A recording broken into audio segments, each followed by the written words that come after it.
Humus तथा जीवनुः सूयप्साद भगवती ही भूया अथो वयम भगवन्तः श्यामा। ऋग्वेद।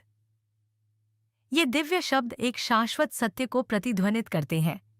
कृषि केवल जीवित रहने का साधन नहीं है, यह धर्म की धड़कन है। वह धुरी है जिस पर सभ्यता घूमती है।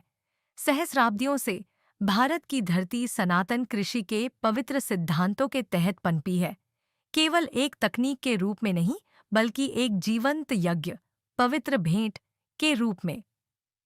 हमारे किसान कभी भी केवल कृषक नहीं थे, वे धरती के ऋषि, भूमि देवी के पुरोहित और प्रकृति के संतुलन के संरक्षक थे। भगवद गीता 3/14 में श्री कृष्ण कहते हैं, अन्नाद भवन्ति भूतानि पर्जन्याद अन्न संभव यज्ञाद भवति पर्जन्यो यज्ञः कर्म समुद्भवः। सभी जीव अन्न से जीवित रहते हैं। अन्न वर्षा से उत्पन्न होता है। वर्षा यज्ञ, पवित्र प्रसाद से होती है और यज्ञ धर्म आधारित कर्म से उत्पन्न होता है। व्यावहारिक उदाहरण। यह केवल एक दर्शन नहीं था, यह भारत की प्राचीन कृषि ज्ञान की नींव थी। हमारे ऋषियों ने समझा कि खेती रथ ब्रह्मांडीय व्यवस्था से अलग नहीं है। उन्होंने होम खेती, अग्निहोत्र का अभ्यास किया, जहां वैदिक अग्नि अनुष्ठान वातावरण को शुद्ध करते थे, बारिश को आमंत्रित करते थे और प्राकृतिक रूप से मिट्टी की उर्वरता को बढ़ाते थे। आज विज्ञान पुनः वही खोज रहा है जो हमारे पूर्वज हमेशा से जानते थे। अग्निहोत्र की राख मिट्टी की सूक्ष्मजीवी गतिविधि को बढ़ाती है, उर्वरता को पुनर्जीवित करती है और पीएच स्तर को संतुलित करती है। अथर्ववेद 10/10/34 में कहा गया है, धेनु सदानम रायणाम धेनु साधनम उता धेनु सदानम अन्ननाम धेनु साधनम उता। गाय धन, समृद्धि और जीविका का आधार है। व्यावहारिक उदाहरण। हमारे पूर्वजों ने कभी भी खेती को गायों से अलग नहीं किया। झेबू, देशी गाय का गोबर और मूत्र जैविक खेती की आत्मा थे। मिट्टी के जीवाणुओं को नुकसान पहुंचाए बिना जीवामृत, तरल जैव उर्वरक, खाद और कीटनाशक समाधान प्रदान करते थे। आज की एंटीबायोटिक पंप वाली संकर गायों के साथ इसकी तुलना करें। उनका दूध प्रचुर मात्रा में हो सकता है, लेकिन इसमें A2 प्रोटीन और औषधीय गुण नहीं होते हैं। इससे भी बदतर बात यह है कि रासायनिक उर्वरकों ने मिट्टी के सूक्ष्म जीवों को मार डाला है, जिससे हमारी भूमि विषाक्त पदार्थों की आदी हो गई है। ऋग्वेद 10/18/10 मिट्टी को सभी जीवन का गर्भ कहता है। माता भूमि, पुत्रोहम पृथिव्या। पृथ्वी हमारी माता है, हम उसके बच्चे हैं।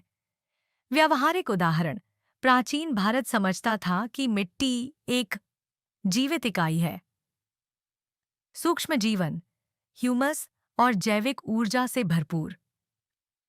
मिट्टी की ऊपरी 4 इंच भूमि की उर्वरता को बनाए रखती है, और फिर भी आज की गहरी जुताई और रासायनिक विषाक्तता इस अनमोल पारिस्थितिकी तंत्र को नष्ट कर देती है। इसकी तुलना ऋषि कृषि, वन कृषि से करें, जहां गिरे हुए पत्ते, गोबर और फसल अवशेष प्राकृतिक रूप से भूमि को समृद्ध करते हैं, जैसे कि स्वपुनर्जीवित नैमिषारण्य वन। फिर भी आज यह पवित्र चक्र टूट गया है। पश्चिमी हरित क्रांति ने हमारी भूमि को रासायनिक उर्वरकों, मोनोकल्चर खेती और जीएमओ बीजों से भर दिया। संकर गायों ने हमारी पवित्र गौ माता की जगह ले ली, जिससे एंटीबायोटिक दवाओं पर निर्भरता बढ़ गई। किसानों को कर्ज के जाल में फंसाया गया। उन्हें अपने खुद के बीज बचाने के बजाय महंगे बीज खरीदने के लिए मजबूर होना पड़ा।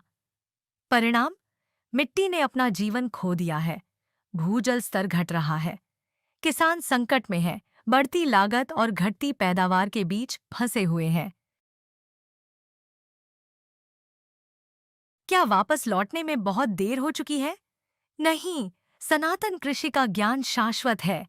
इसे पुनः प्राप्त करने के लिए हमारी प्रतीक्षा कर रहा है। रसायन युक्त खेतों से लेकर गौ आधारित जैविक खेतों तक, संकर फसलों से लेकर देशी बीज संरक्षण तक, मिट्टी के क्षरण से लेकर प्राकृतिक मिट्टी पुनर्जनन तक, यह सनातन शस्य सुफलम का सार है। एक आंदोलन, एक क्रांति, अपनी जड़ों की ओर वापसी, पुनरुत्थान में शामिल हों, गौ, भूमि और अन्नदाता के पवित्र बंधन को पुनः प्राप्त करें। जय गौ, जय धरती, जय सनातन कृषि। सहस्राब्दियों से भारत की कृषि धर्म को समर्पित थी, ब्रह्मांडीय व्यवस्था के साथ जुड़ा एक पवित्र कार्य। किसान केवल उत्पादक नहीं था, वह एक यजमान, यज्ञ करने वाला था, जो समाज को बनाए रखने के लिए अपना श्रम अर्पित करता था। फिर भी आज यह प्राचीन संतुलन बिखर गया है। हरित क्रांति समृद्धि के वादे के साथ आई थी, लेकिन इसकी विरासत विनाश की रही है। रासायनिक आपदा, सिंथेटिक उर्वरकों और कीटनाशकों ने मिट्टी से उसकी जीवन शक्ति, पृथ्वी तत्व छीन ली है। कभी देवी के रूप में पूजी जाने वाली नदियाँ, गंगा, यमुना, कावेरी, अब औद्योगिक अपवाह और अत्यधिक सिंचाई की मांग के कारण प्रदूषित हो गई है। परिणाम, जहरीली धरती, सूखे जल निकाय और बढ़ती किसान आत्महत्याएं। स्वदेशी ज्ञान का विनाश। हमारे ऋषियों ने गव्यम रसायनम, गाय आधारित खेती के औषधीय गुण की बात की थी।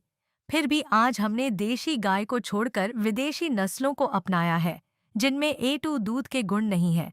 जीवामृत, देशी गाय के गोबर, मूत्र और जड़ी बूटियों का मिश्रण जो मिट्टी को फिर से जीवंत करता है, के बजाय हमने NPK उर्वरकों को अपनाया है, जो सूक्ष्म जीवों के जीवन को नष्ट कर देते हैं। एक बार आत्मनिर्भर किसान अब संकर बीजों और GMO पर निर्भर हैं, जिन्हें दोबारा नहीं लगाया जा सकता है, जिससे वे बहुराष्ट्रीय निगमों के गुलाम बन गए हैं।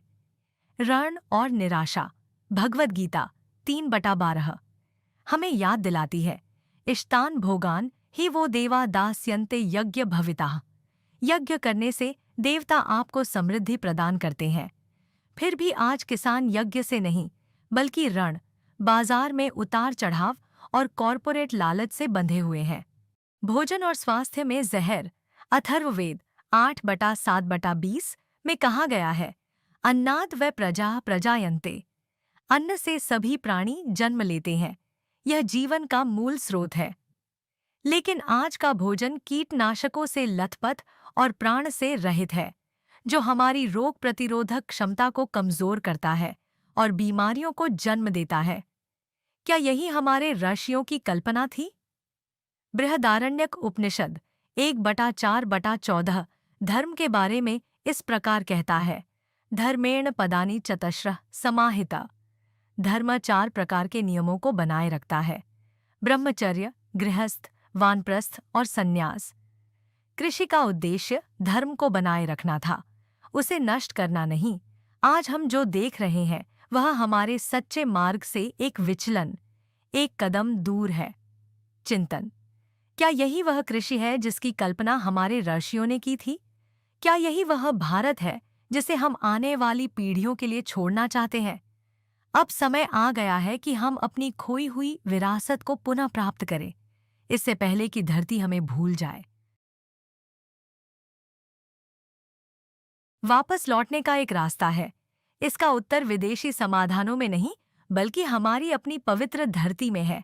हमारे ऋषियों का ज्ञान लुप्त नहीं हुआ है, इसे केवल पुनः खोजने की आवश्यकता है। सनातन कृषि केवल खेती की पद्धति नहीं है, यह जीवन जीने का एक शाश्वत धार्मिक तरीका है, जहां भूमि का शोषण नहीं बल्कि पोषण किया जाता है, जहां किसान मजदूर नहीं बल्कि संरक्षक होता है, जहां भोजन एक वस्तु नहीं बल्कि ईश्वर को अर्पित किया जाता है। आइए हम सनातन शस्य सुफलम, धर्म की प्रचुर फसल के मार्ग पर लौटें। श्लोक। गोभी पृष्ठे सदा रक्षे न च हिनास्ति कश्चन। गाय उनकी रक्षा करती है जो उसकी रक्षा करते हैं, और वह कभी किसी को नुकसान नहीं पहुंचाती। अथर्ववेद 10/10/34।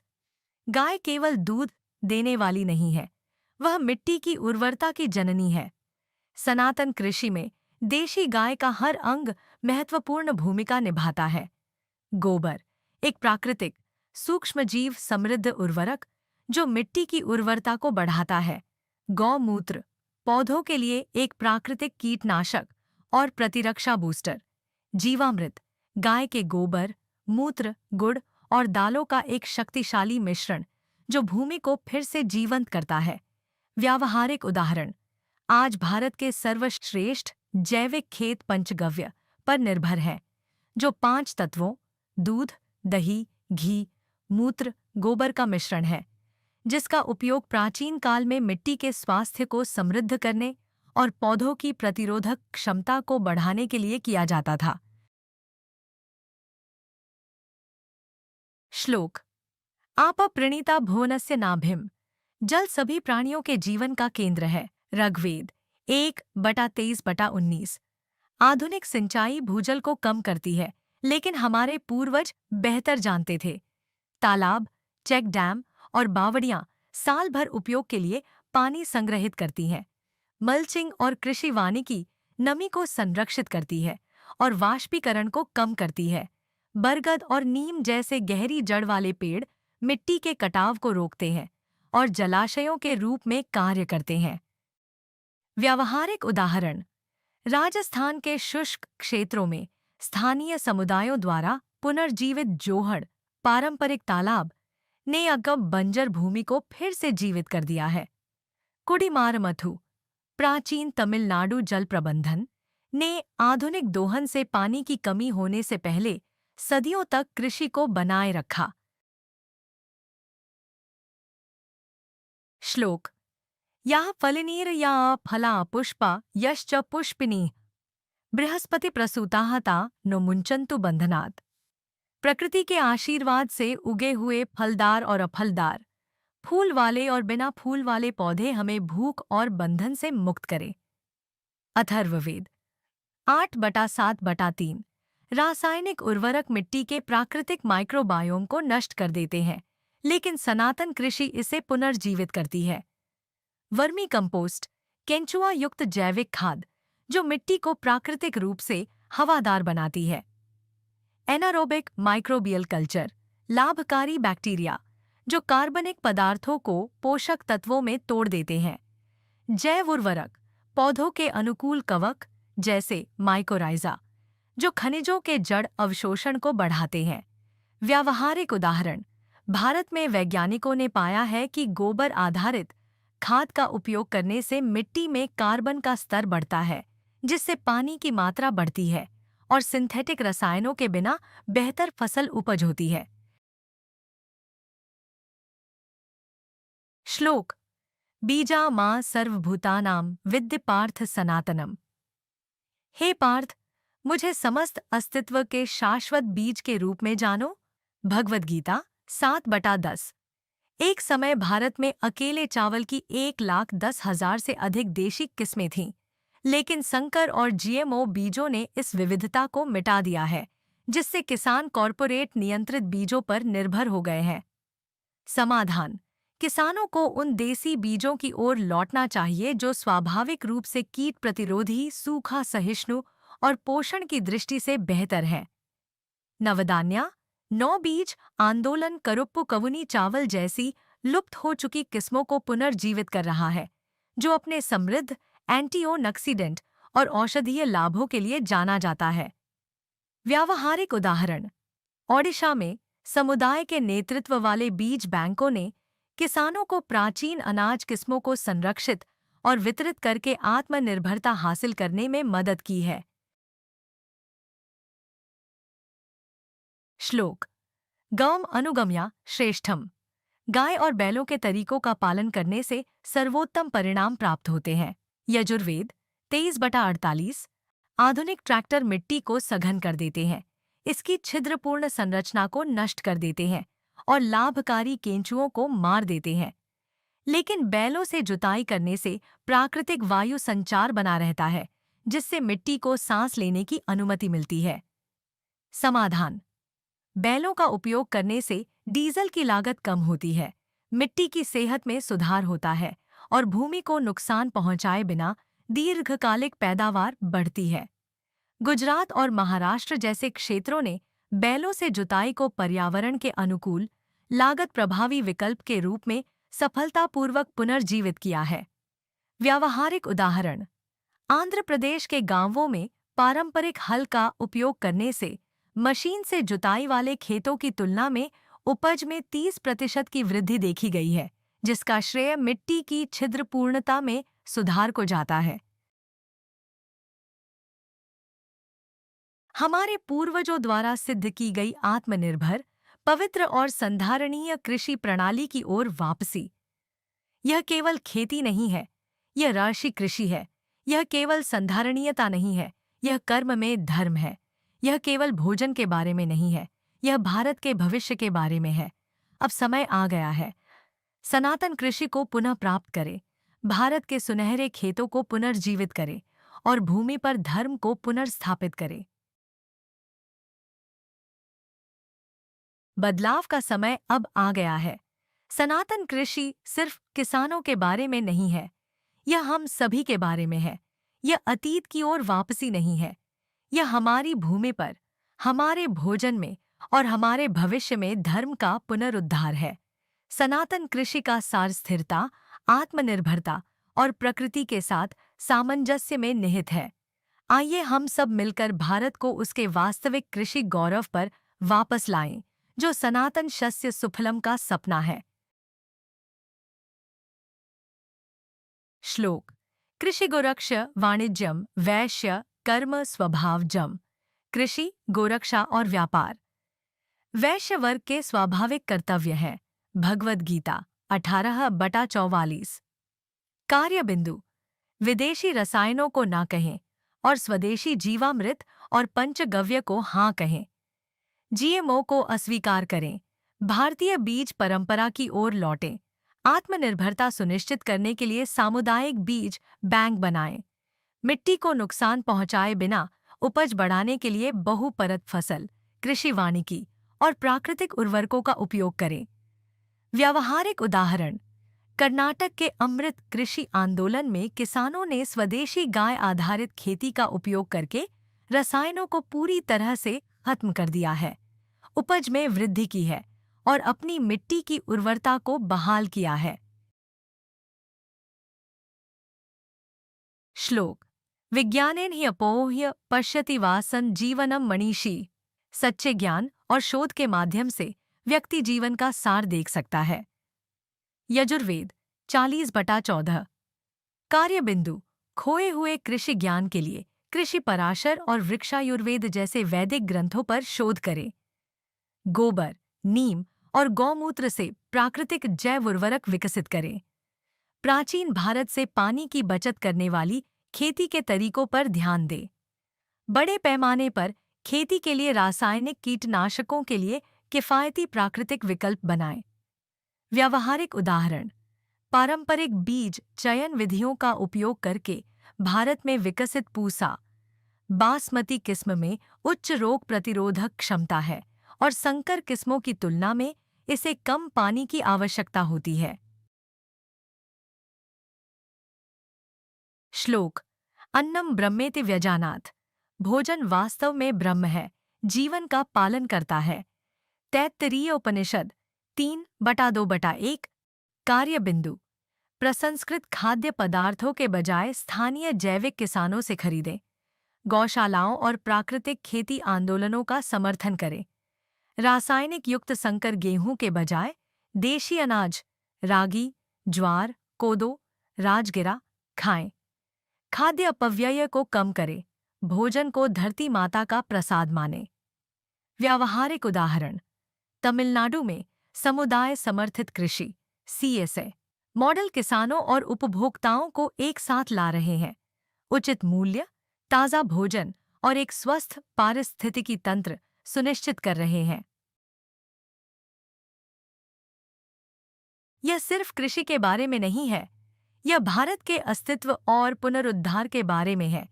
हर किसान जो सनातन कृषि को अपनाता है, हर वैज्ञानिक जो वैदिक ज्ञान को पुनर्जीवित करता है और हर उपभोक्ता जो असली भोजन चुनता है, इस क्रांति का सिपाही है।